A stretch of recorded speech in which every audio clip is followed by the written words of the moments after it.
So you might say now then that all communication is information.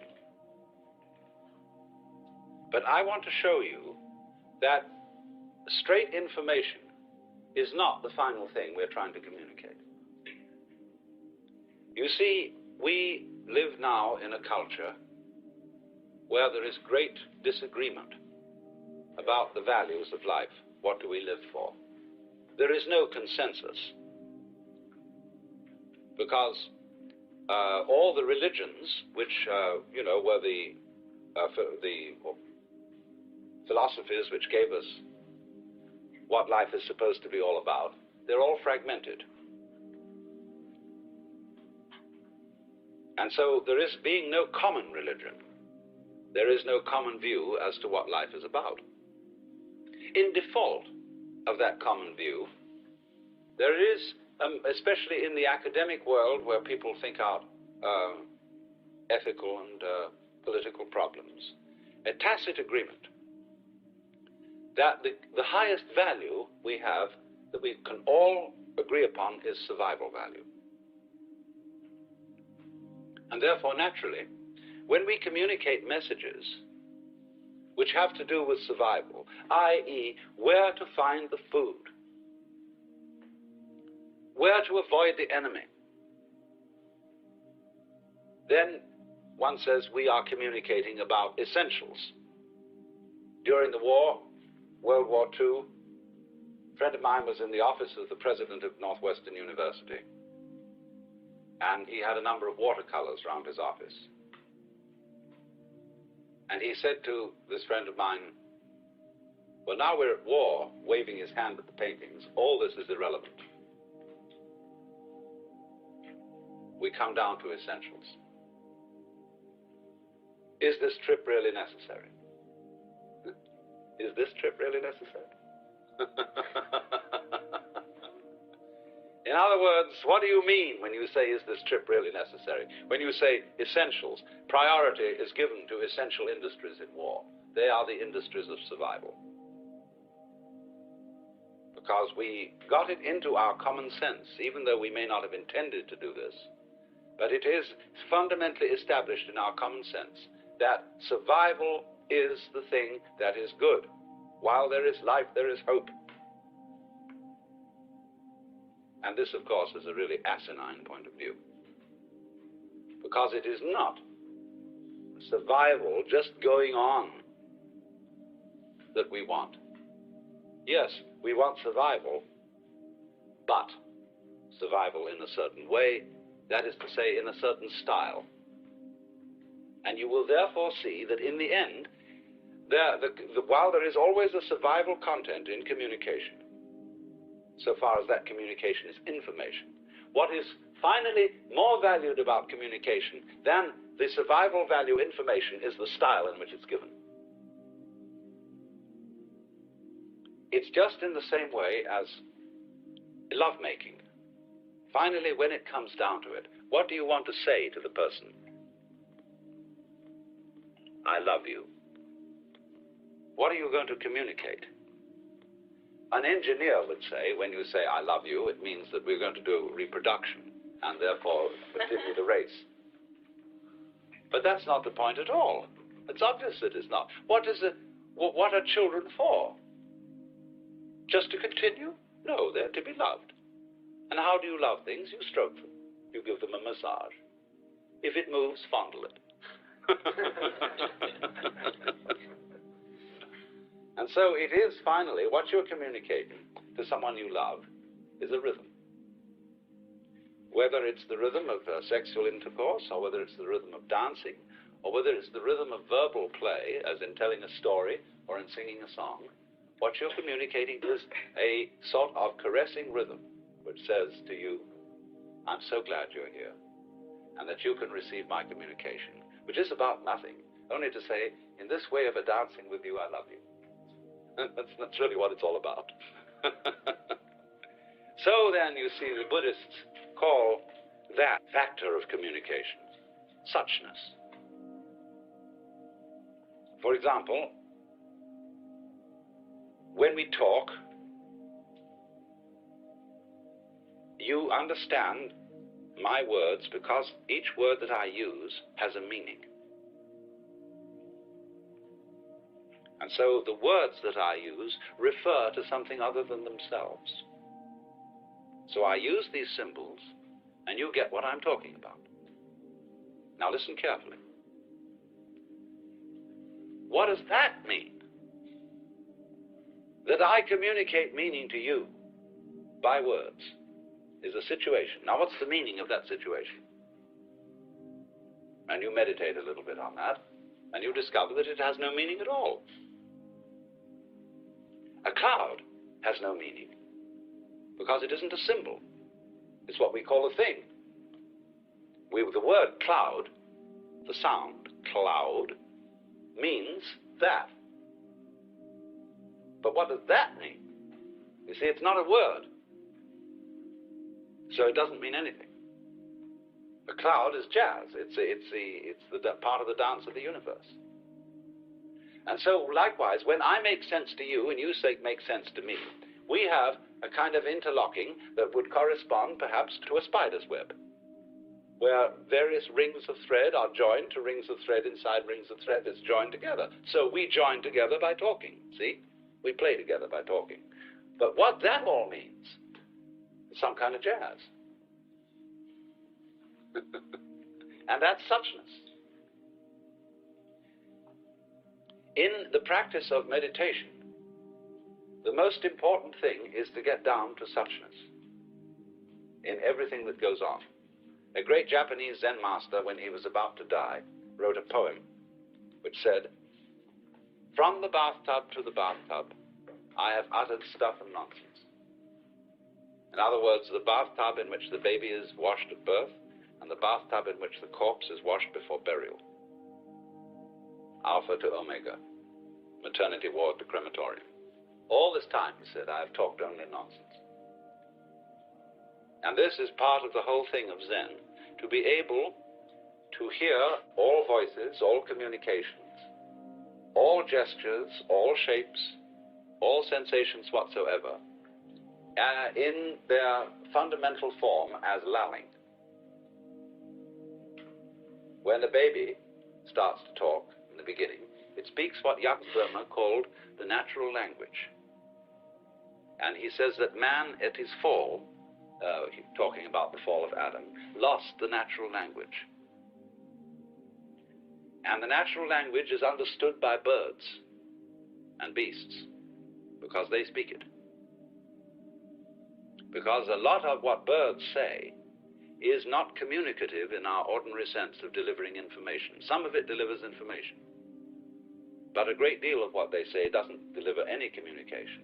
It is just playing with sound. And a great deal of what we do is playing with sound. I'm particularly aware of this as a philosopher, because a lot of people will be very critical of what I say and say, you don't really make any sense at all. You sound as if you do. You beguile and hoodwink the public into thinking that you have got something important to say, and all you're doing is making noises. And I say, granted, that's absolutely true. But if I make interesting noises and manage to make a play of ideas that is in some way musical, see, fascinating, people say, well, it's the same sort of thing that we enjoy out of looking at a mountain, or watching waves, or the flight of birds, because it is this dance. You may remember that this morning I described a situation as follows. I'm talking to you, and you understand what my words mean. Situation A. Situation B is, taking situation A as a whole, my talking to you and you understanding what I mean, what does that situation mean? And we find it doesn't mean anything. This could be a way, when we say something is meaningless, it's a way of putting it down. But on the other hand, when you consider a mountain, or a cloud, or a tree, and ask what does it mean, and you realize it's not a word, It's simply an authentic existence in its own right. It doesn't mean anything, but it's great. And so, in this way, the nearest thing in that kind of achievement that nature does all the time in human activities is music.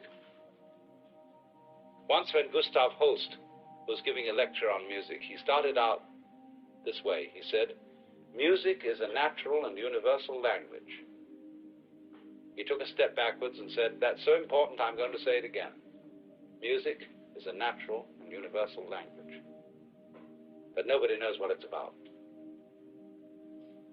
Sometimes we say music represents emotions.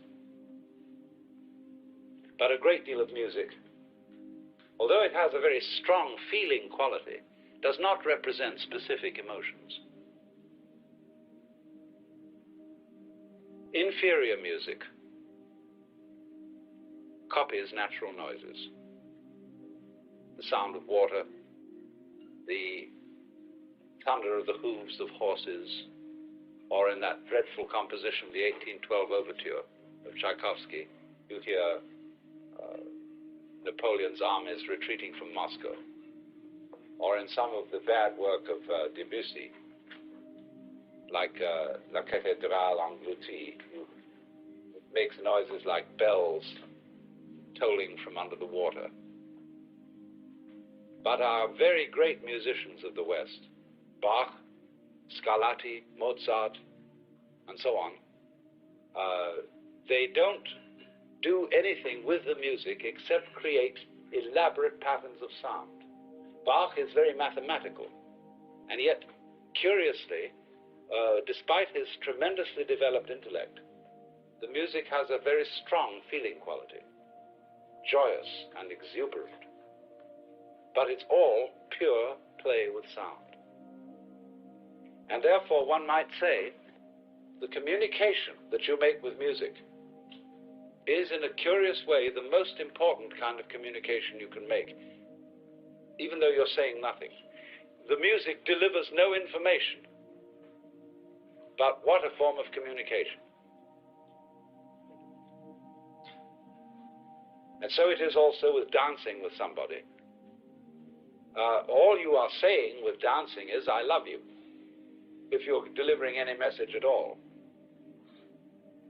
I want to play with you. All I really want to do is, baby, be friends with you.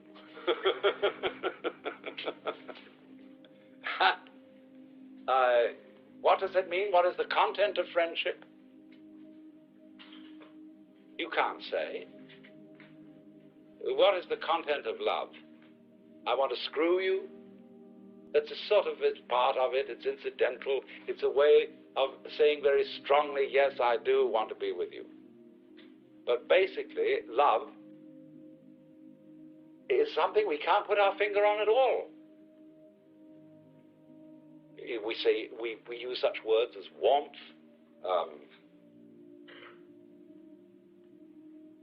tenderness, all these things, they don't really get to the point.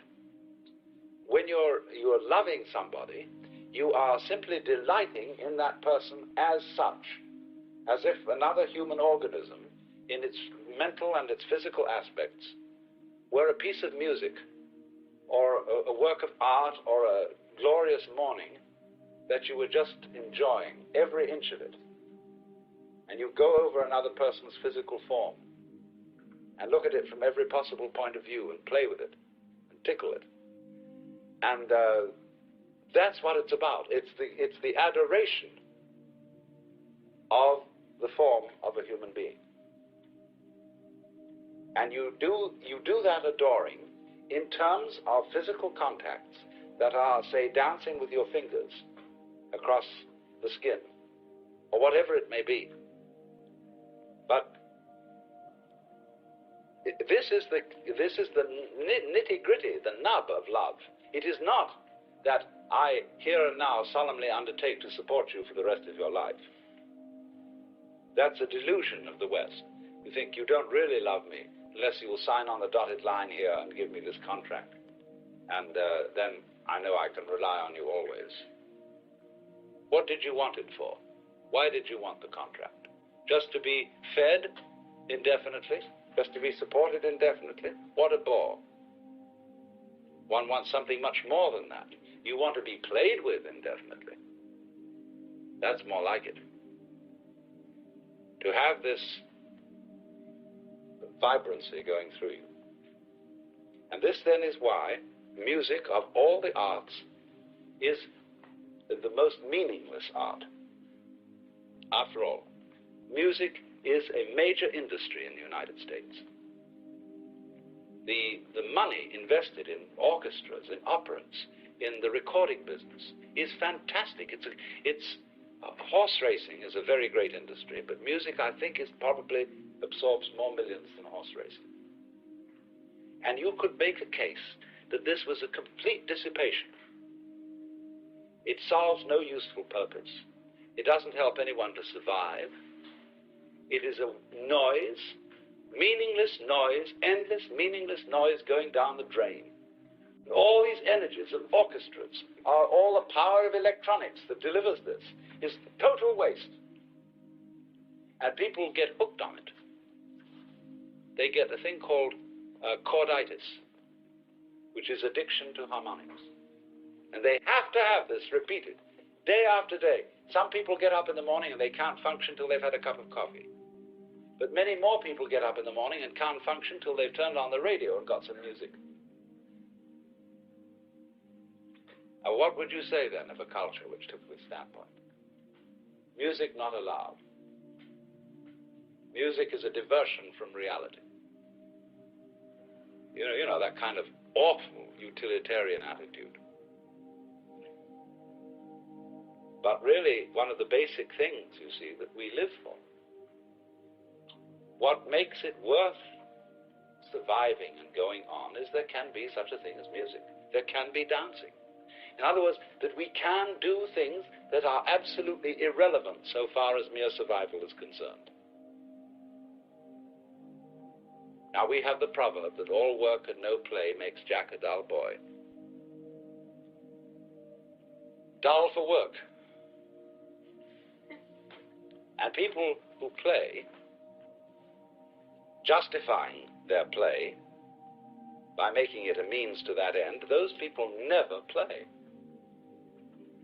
Because you don't really play until you get so absorbed in the music or the dancing or the whatever, the making the pot or doing the calligraphy, until you get so absorbed in it that there is no reason for it other than what you're doing. The sheer delight of that. Then, because you are absorbed in something for which there is no ulterior motive, which is pure play, this, by way of a byproduct, produces sanity. In other words, if you play in order to be healthy, in order to be sane, you are not playing. But if you play just to play, then as a byproduct, as something you couldn't aim at directly, you are sane. And so a culture which allows for this, which allows for this sort of goofing, is a healthy culture. This is not the culture that we live in, because it is extremely anxious about play. Everybody, when they play, they have to find an excuse for it. They say, well, this is culture. You try and persuade the city of San Francisco to support its opera. What sort of propaganda do you have to use? You can't say, we should have a good opera house here because we just like going to the opera. Say, this improves the city's image. And that is because we do not allow ourselves the idea that life is not serious. Because somehow you feel, if you aren't engaged in something serious, you're a loafer. You're not contributing to the social welfare. And so in this way, the artist has a peculiar role in this society, very, very interesting. Because the artist is a very deceptive fellow. He appears to be the supreme luxury, the irrelevant fellow. You can afford an artist, you can afford to buy paintings if you have surplus money. That's a luxury. So you can support an artist, and we call it fine arts. The completely useless person who makes paintings, which are sort of big labels or posters that you stick on your utilitarian walls to decorate them. But on the other hand, the artist is the man who shows you the future long before everybody else sees it. The artist is the eye-opener. Just because the artist is distinct in role from the preacher and the philosopher, the artist can get away with all sorts of things. For example, in our culture, if you're a university professor, a doctor, or a minister, take these three professions, teacher, doctor, minister, you have to be very careful about your private life.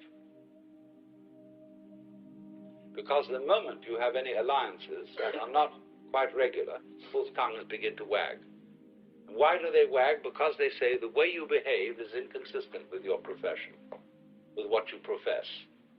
You are teaching people the good life, the healthy life, and you live in this disreputable way. You have a mistress, you have something or other going on. But the moment an artist should take a mistress, this is what is expected of him. Everybody says, oh, he's an artist. In other words, he doesn't matter. He's irrelevant. He's an entertainer, some sort of clown. But on the other hand, if you belong to high culture, you patronize artists. See? So the role of the artist is very fascinating, because he appears to be the clown, the jester, the absolutely unimportant and irrelevant person. And yet it's actually through the artist that we learn how to live.